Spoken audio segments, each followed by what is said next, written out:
This video features a representation of how Youth Development Incorporated YDI Head Start staff implements the Tools of the Mind curriculum.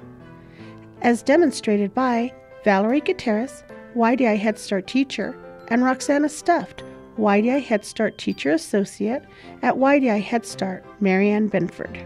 Sarah Barba, YDI Head Start teacher, and Henrietta Ruby Garcia, YDI Head Start teacher associate at YDI Head Start, South Valley, Central New Mexico Community College. Narrated by Robinette Bloom, YDI Head Start teacher associate. Tools of the Mind is a research-based curriculum which develops self-regulation through play. Tools acknowledges children as players first. They are playing, and that is the important thing, and the adults in the room need to acknowledge that play is important.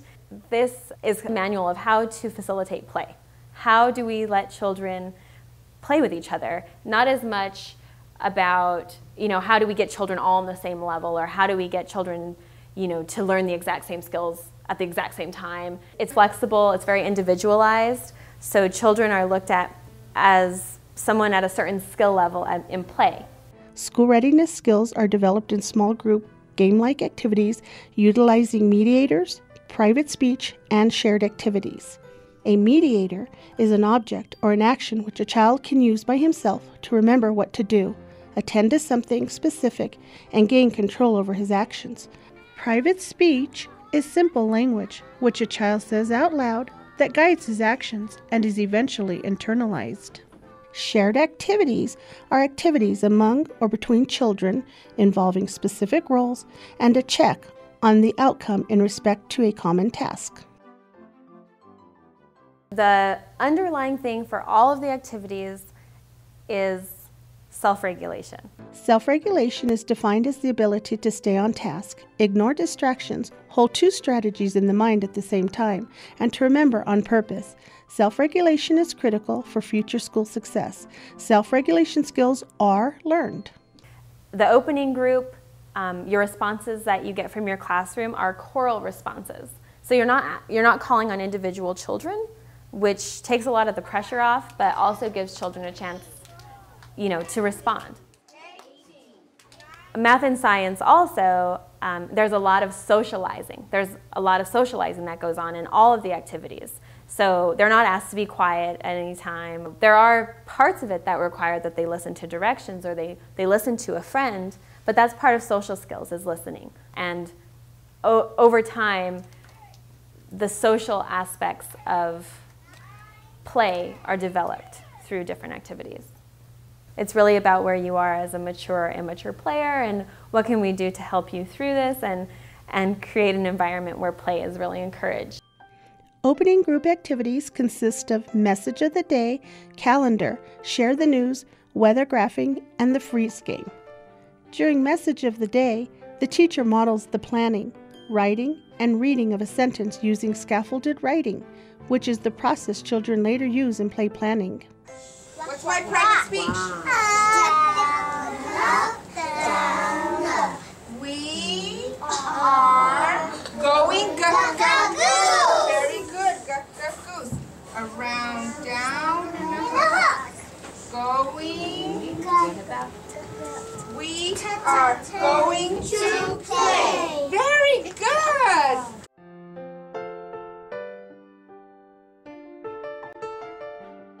In Share the News, the teacher introduces a topic for the day, which the children discuss with a partner. This shared activity strengthens oral language and social emotional skills through conversing with the peer. Is it because the shoes? Is it because of the cash register? Why is it your favorite area? It's because of the cash register. Vida, what area is your favorite area? The shoe store. Can you tell Vanessa your favorite your area? Tell her. Say the shoe store is my favorite area. Very good.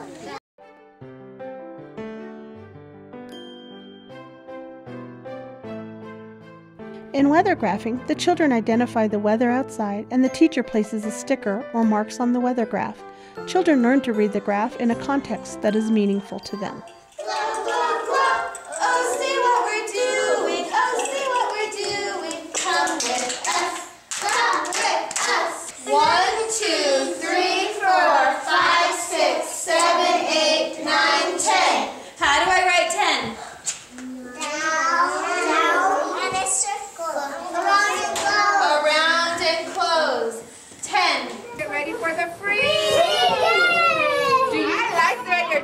In the freeze game, the teacher holds up a freeze game card as a mediator while the music is playing and the children are dancing. When the music stops, the children stop and freeze in the pose shown on the card. This game teaches children self-regulation. The children are performing one action, dancing, while thinking about another action, freezing in the pose. They inhibit themselves from going into the pose until the music stops.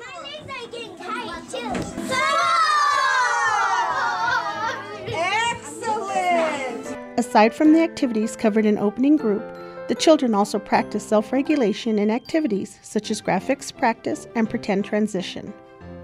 Each child has a whiteboard, you have your own whiteboard, and it's a start and stop with the music again. You start doing a graphic, which the children have to pay attention to. So they'll have to pay attention to that you're doing that. And they'll also have to pay attention to when the music is coming on and when it's going off, because it's a self-regulation thing to be able to pay attention to more than one thing at one time. Line down, across, across. Music stops, you stop. You guys did a good job with those fishtails. In pretend transition, the children combined a pretend idea, movement, and private speech to practice physical self-regulation during a transition. Good job. You have one of those. YDI and Tools of the Mind believe in the power of play. Play is very important for a lot of reasons, and it has been, it's kind of a standard early childhood thing that children learn through play. If you read anything by Vygotsky, he is the one that sort of proposes this idea that self-regulation is developed through play, and there are ways to scaffold play in a way that is beneficial to children in many ways. The goal is to develop mature, intentional play in which the children make a plan ahead of time, assume their role, and use props to interact with other players to enact a play scenario. So you can be in a role and act out a role, practice the vocabulary and what goes into a role, and it's very safe. So you get ideas from books and the teacher and field trips as a child, and you go into a play situation where you take on this role and you practice what that might be like. This is your chef hat. Put on your hat.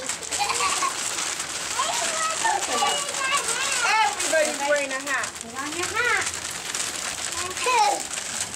What does this sign say? Make-believe play practice is one of the most important things because children today don't have the same access to play that they used to have with other children. So there's a lot of media influences and television and different things, video games, that prevent children from having interactions with other children that develop their self-regulation. So tools, through make-believe play practice, you as a teacher facilitate these roles. So you say, oh, I'm the chef. Here's my hat. I put it on. Here's my materials. And they can be symbolic or they can be actually the props that you would need as a chef. And you include the children in practicing being a chef. During play planning, the teacher scaffolds their skill in planning their play by providing individualized prompts and hints to help each child gain their next emerging skill.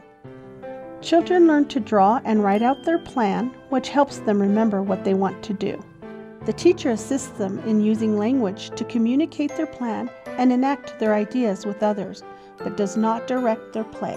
Children are encouraged to play with intention, to plan their play ahead of time. What area do you want to go to? The pizzeria. What are you going to do at the pizzeria, David? Make pizza. So I have a chef at the pizzeria. So I And then tell me what you're missing. am. ¿Cuál es M? ¿Y la M? Read me your lines, please. Down. Very good. So I am. So what's goose? During make-believe play, children decide where they want to play, who they want to be, and what they would like to do. Gotta shake, shake, shake my sillies out. Shake, shake, shake my sillies out. Shake. Play activities are designed around a particular theme, props related to the theme are available in each center area, so that there are many opportunities for children to engage in imaginative play. As their play matures, they voluntarily restrict their actions to stay in the play.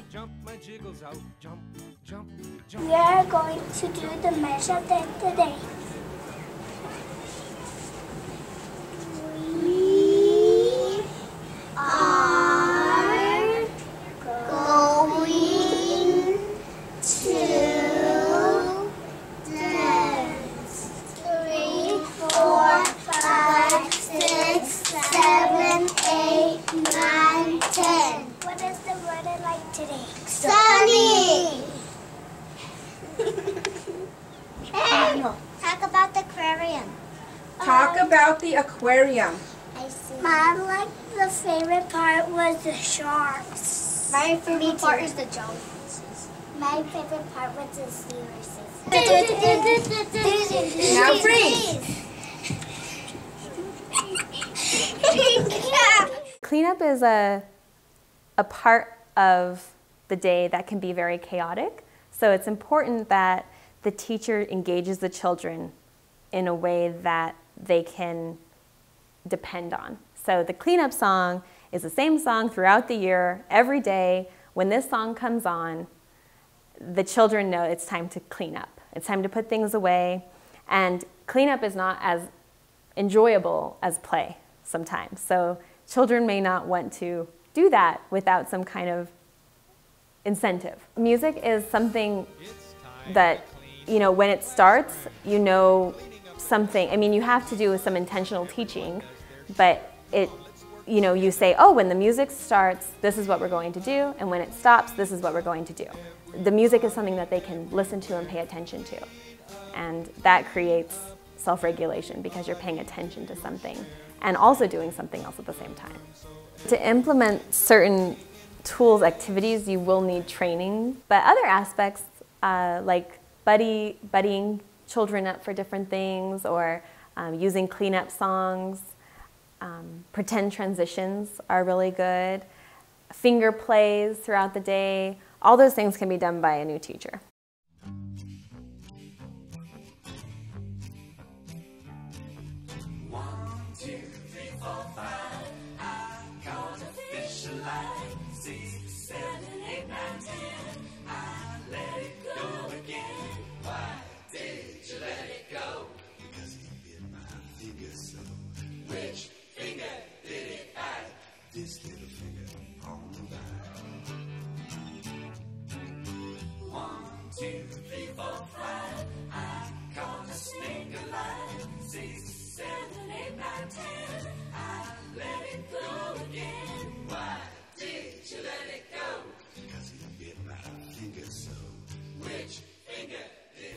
This approach has influenced my classroom by making it more child-directed and less teacher-directed. It really becomes the norm and the culture changes in your classroom.